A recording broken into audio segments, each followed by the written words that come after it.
चलो सुनो क्वेश्चन को।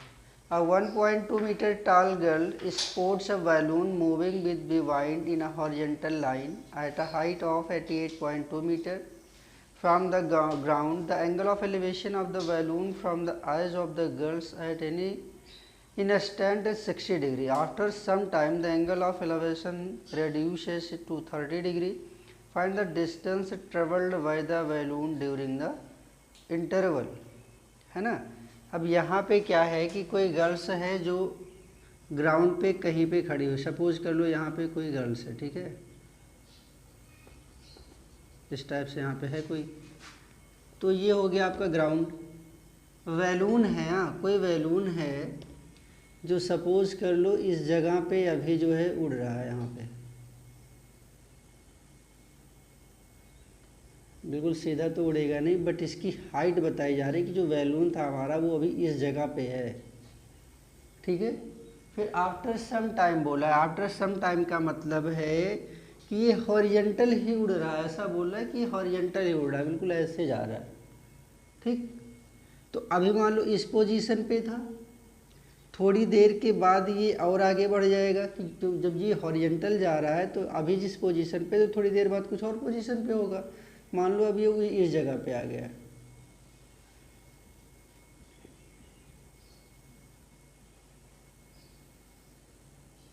ये अब इस जगह पे पहुंच गया। बोला है कि पहले जो इसका एंगल ऑफ एलिवेशन था, ठीक है, वो कितना था 60 डिग्री, ठीक 60 डिग्री ही तो है। तो यहाँ पे अब देखो इसके पैरेलल एक लाइन यहाँ ड्रा कर लो, तो ये 60 डिग्री है।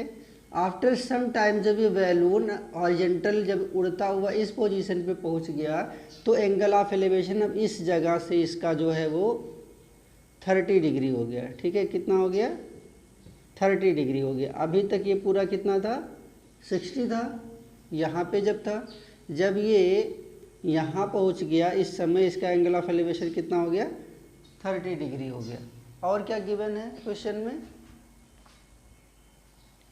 ये जो हाइट है बैलून की वो 88.2 मीटर की है टोटल ग्राउंड से, आई थिंक, और ये 1.2 मीटर है। गर्ल्स जो गर्ल की हाइट है वो 1.2 मीटर की है, ठीक है। अब यहाँ पे क्या फाइंड करना है हमें कि ये दोनों जो बैलून है इनके बीच की डिस्टेंस क्या है, ठीक है, ये तो फाइंड आउट करनी है। ये पता करना हमें कि इन दोनों बैलून के बीच की डिस्टेंस क्या होगी,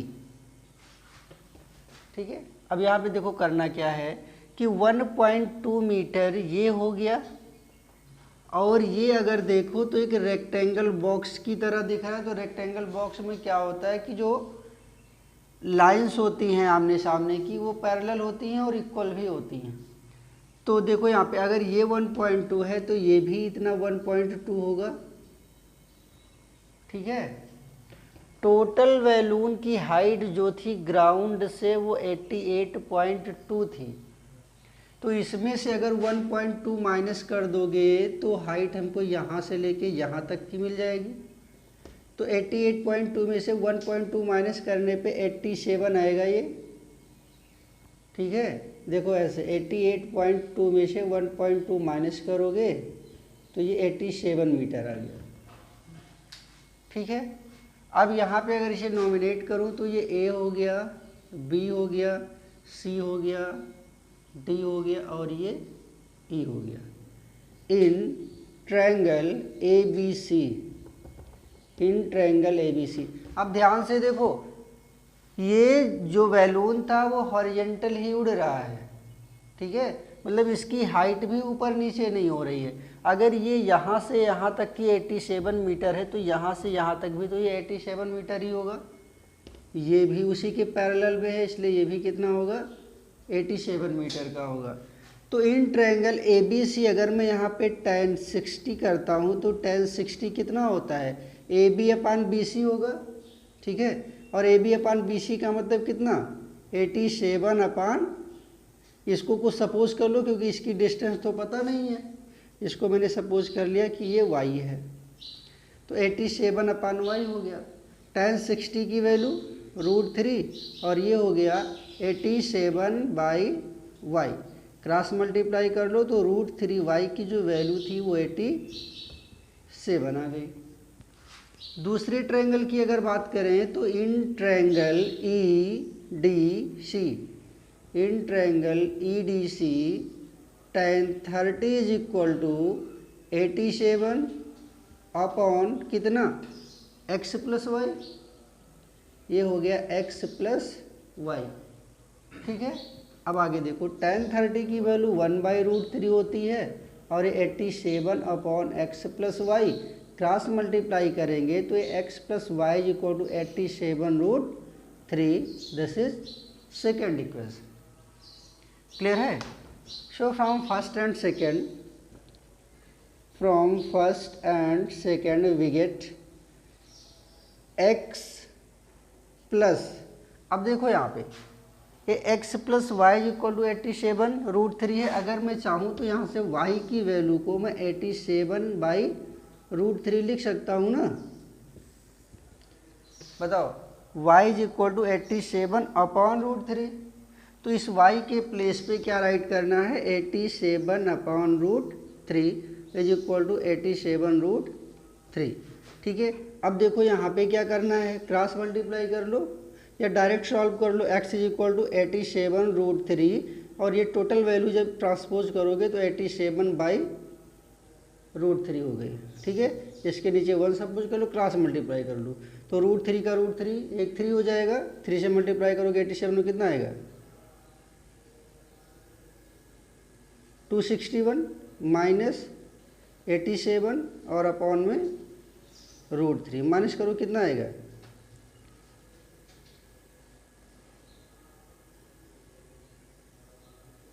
174 अपॉन √3। अब यहाँ पे रेशनलाइज कर लो, √3 का मल्टीप्लाई कर लो यहाँ पे। ठीक है, अब इसके बाद देखो क्या होता है, तो ये हो गया x is equal to 174√3 upon 3 आ जाएगा, कटेगा ये, तो ये आ गया 58√3। ये तो आ गई x की वैल्यू। आई थिंक यही सॉल्व करना था। ठीक है, देखो आ रहा होगा। अगला question number 15। A straight highway leads to the foot of a tower. A man is standing at the top of the tower observes a car at an angle of depression of 30 degrees which is approaching the foot of the tower with a uniform speed. 6 seconds later the angle of depression of the car is found to be 60 degrees. Find time taken by the car to reach the foot of the tower from this point. तो यहाँ पे करना क्या है कि किसी tower पे जो है एक आदमी जो है वो खड़ा हुआ है और उस पॉइंट पे जिस समय वो आदमी कहीं पे है 30 डिग्री का एंगल ऑफ डिप्रेशन है, हाँ, और 6 सेकेंड के बाद जब वो अप्रोच करता है टावर की तरफ तो कहीं पे पहुँचेगा ही, उस समय जो एंगल ऑफ एलिवेशन है वो 60 डिग्री का बन रहा है इसका। तो देखो यहाँ पे क्या है कि मान लो ये कोई टावर है यहाँ पे, हाँ, ये कोई टावर है और यहाँ पे कोई आदमी जो है वो यहाँ पे है। ठीक, कोई कार है जो इस टावर की तरफ अप्रोच कर रही, जा रही है, समझ रहे हो ना। कोई कार है यहाँ पे मान लो ये, ठीक है, ये इस टावर की तरफ जा रही है और ये आदमी जो है इस टावर के ऊपर है। अगर ये इसको देखता है, ठीक है, अगर ये इसको देख रहा है तो एंगल ऑफ एलिवेशन इस समय 30 डिग्री का है। ठीक, अब बोला क्या है कि आफ्टर 6 सेकेंड, ठीक है, 3 सेकेंड ही तो लिखा है कि 6 सेकेंड लिखा है, 6 सेकेंड आई थिंक। तो टाइम क्या बोला है कि 6 सेकेंड के बाद, ठीक है, अभी जो पोजीशन थी आदमी की वो ये है।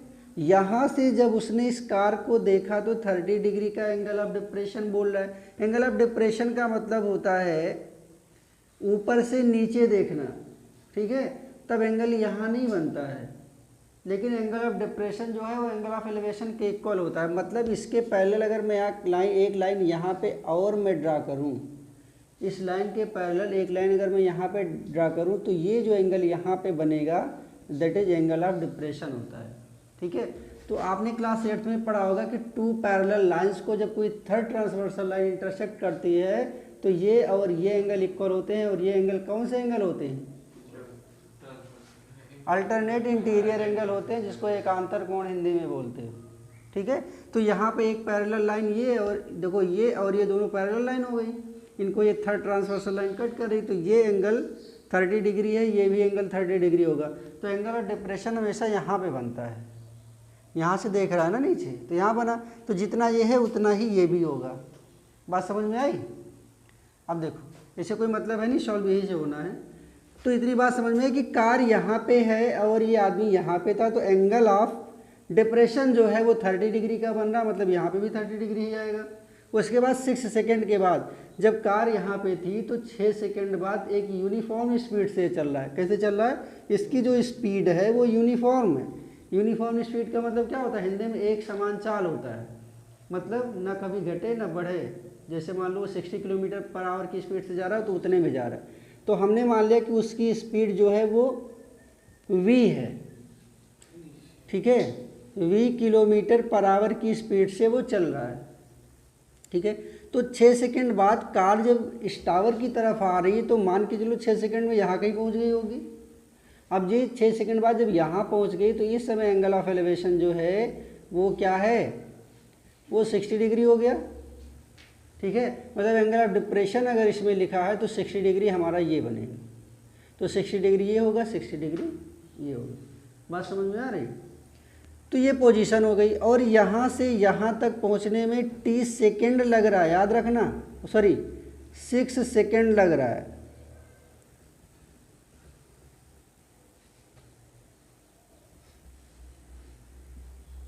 ठीक है, तो 6 सेकेंड यहाँ तक पहुँचने में लगा हुआ है।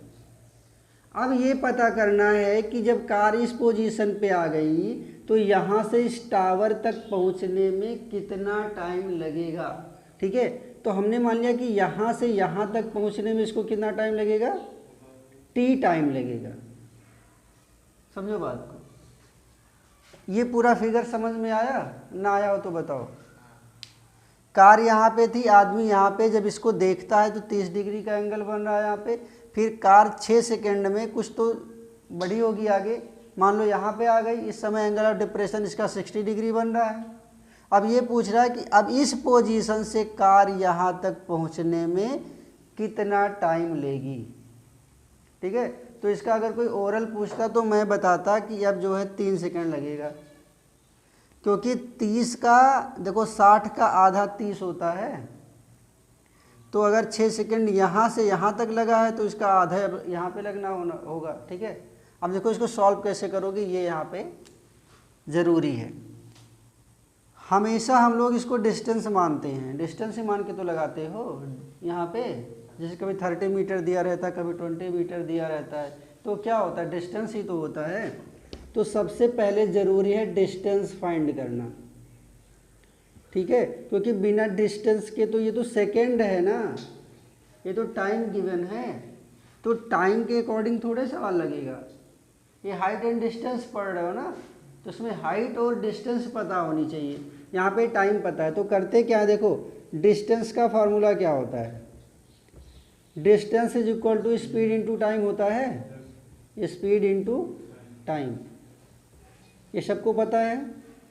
Distance is equal to speed into time होता है। अब देखो ये जो डीसी डिस्टेंस है, डिस्टेंस क्या है हमारी?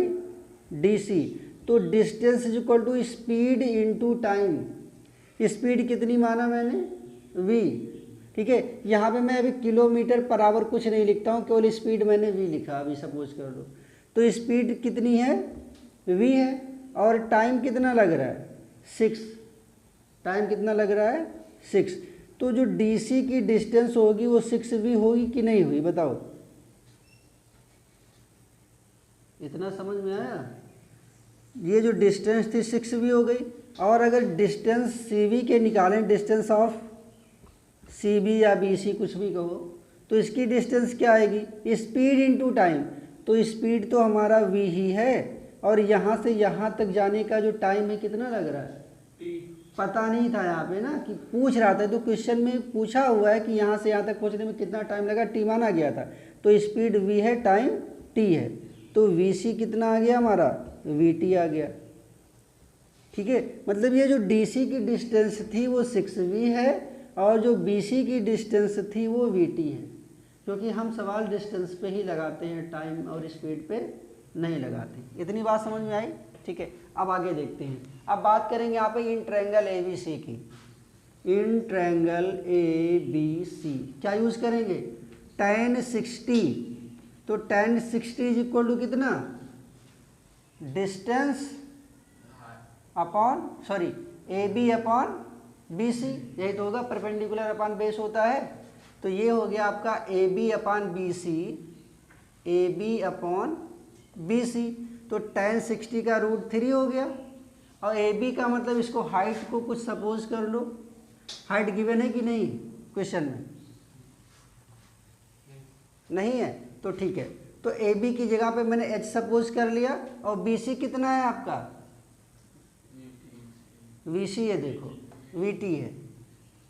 ठीक है, क्रॉस मल्टीप्लाई करेंगे तो √3 VT is equal to h, ये फर्स्ट इक्वेशन हो गया। आगे in triangle ABD, in triangle ABD, तो ये हो गया tan 30 is equal to AB upon कितना, AB अपॉन DB, यही तो tan 30 का 1/√3 होता है, और AB का h माना ही गया है, DB का मतलब क्या, DC प्लस CV। ठीक है, तो DC प्लस CV का मतलब है 6V और प्लस VT, यही तो हुआ यहाँ से लेके यहाँ तक 6V प्लस VT। बताओ, तो क्रॉस मल्टीप्लाई करोगे तो 6V plus VT is equal to √3H हो गया। बताओ, समझ में आ रहा है? अब देखो, ये बन गया इक्वेशन सेकेंड। अब लिखेंगे from first and second, from first and second. First और सेकेंड से क्या होगा मुझे बताओ, देखो ध्यान से, ये है हमारा 6V plus VT is equal to √3, यहाँ से देखो h की जो वैल्यू है वो √3VT है, तो इस h के प्लेस पे कितना लिखेंगे, √3VT, तो ये कितना हो गया, ये हो गया 6V प्लस VT और इज इक्वल टू 3VT, तो ये हो गया 3VT, ट्रांसपोज करेंगे तो ये -VT और इधर 6V लिखा हुआ है।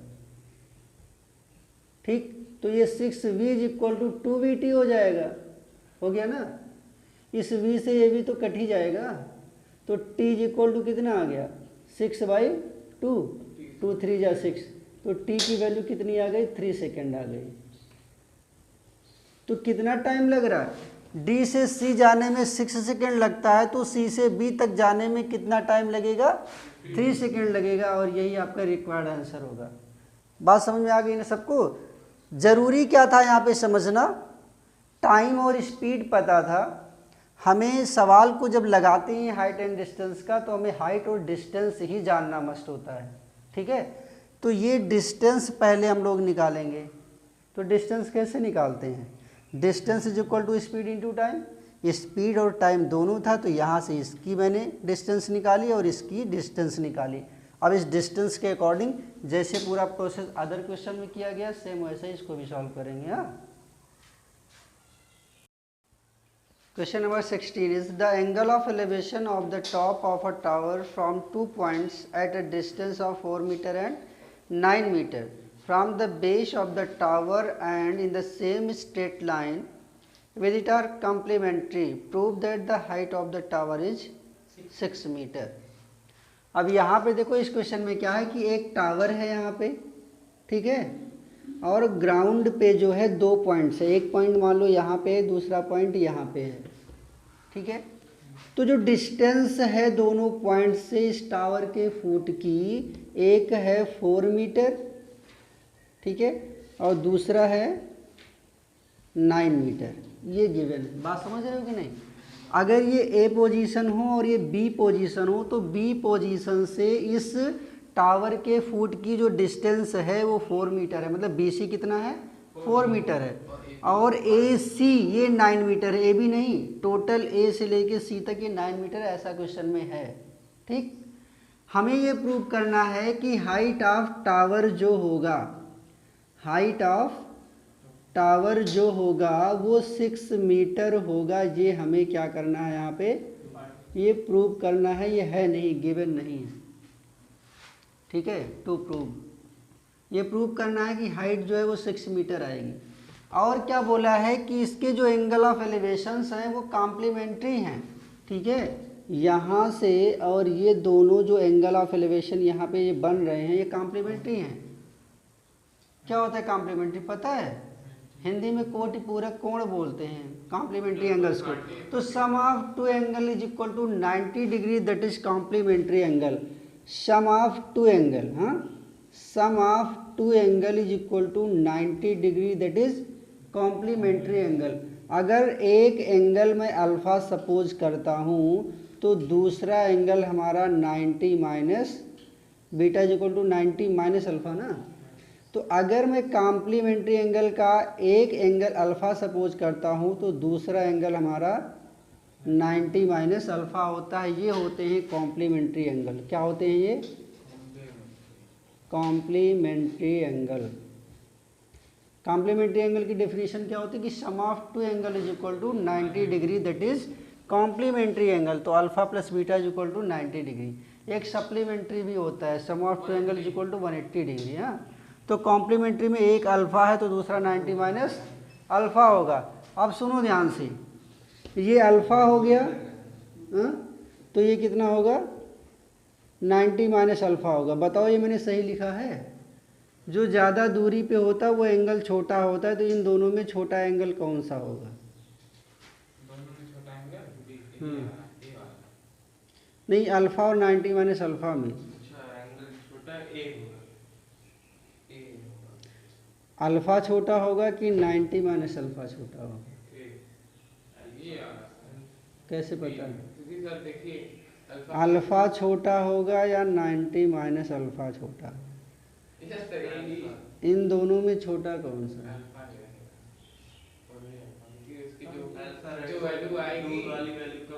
अगर इसको 30 रखो और यहाँ 30 रखो तो 90 में से 30 क्या 60 हुआ ना, और 60 रखता तो 30 आता ना, तो कम रखना था। ठीक है, सही लिखा। तो ये अल्फा होगा और ये कितना होगा? 90 माइनस अल्फा होगा। दोनों क्या हो गए? कॉम्प्लीमेंट्री एंगल्स हो गए। अब देखो इस ट्रायंगल की बात करेंगे। In triangle D C B, in triangle D C B, तो क्या होगा? tan 90 minus alpha is equal to D C. D C को मैंने h सपोज किया हुआ है, तो h बाई कितना 4 आएगा। तो tan 90 माइनस अल्फा क्या होता है? 90 के साथ ट्रिग्नोमेट्रिक रेशियो चेंज होते हैं ना, ये भी तो पढ़ाया हूँ मैं। तो tan 90 माइनस अल्फा का tan 90 माइनस अल्फा का कॉट अल्फा हो जाएगा, यही तो कॉट अल्फा हो गया h/4। ये हो गया हमारा फर्स्ट इक्वेशन। फिर क्या करेंगे? Again in triangle D C A, तो यहाँ पे क्या लिखेंगे? tan alpha is equal to h by कितना 9 लिखेंगे, क्योंकि यहाँ से यहाँ टोटल डिस्टेंस 9 है। समझ में आ रहा है? तो ये हो गया हमारा सेकंड इक्वेशन। इतना किसी को ना समझ में आया हो तो बताओ। एक ट्रायंगल है डी सी बी, ठीक है, एक ट्रायंगल है यहाँ पे डी सी बी, तो इसमें tan 90 माइनस अल्फा बराबर h/4 हो गया। tan 90 माइनस अल्फा का कॉट अल्फा का h/4 हो गया। यहाँ पे इस वाले ट्रायंगल में tan alpha is equal to h/9 हो गया। ये इक्वेशन फर्स्ट हो गया, ये सेकंड हो गया। अब यहाँ पे तो ऐसा कुछ है नहीं वेरिएबल की x और y की वैल्यू पुट कर दो, तो करते क्या है यहाँ पे? फ्रॉम फर्स्ट एंड सेकंड, यहाँ पे दोनों को मल्टीप्लाई कर देंगे। ठीक है, मल्टीप्लाई करो या tan अल्फा को 1/cot अल्फा मानो, फिर cot अल्फा की वैल्यू निकाल के यहाँ पुट करो। ये बहुत लंबा प्रोसेस है। हाँ, तो इसका आसान प्रोसेस क्या है वो मैं बता रहा हूँ। इक्वेशन नंबर फर्स्ट और सेकंड को क्या करो? मल्टीप्लाई कर लो। तो ये कितना बनेगा आपका? ये tan alpha into cot alpha, बोलो ठीक है। Tan alpha into cot alpha is equal to h/9 और इंटू h/4। ठीक है, हमने क्या बताया था, टेन और कॉट दोनों एक दूसरे के रेसिप्रोकल हैं। जैसे साइन कोसेक सेक कॉस, वैसे टेन और कॉट। बताओ ठीक है। तो टेन इंटू कॉट की वैल्यू कितनी होती है? 1 होती है ना, क्योंकि tan alpha is equal to 1/कॉट अल्फा होता है। क्रॉस मल्टीप्लाई करोगे तो tan alpha into cot alpha is equal to 1। तो ये 1 हो गया। 1 इज इक्वल टू h² और अपॉन में 36। ठीक है, h² अपॉन 36 हुआ। अब करना क्या है, क्रॉस मल्टीप्लाई कर दो, इसके नीचे 1 सपोज करके क्रॉस मल्टीप्लाई करोगे तो h² इज इक्वल टू 36 आया।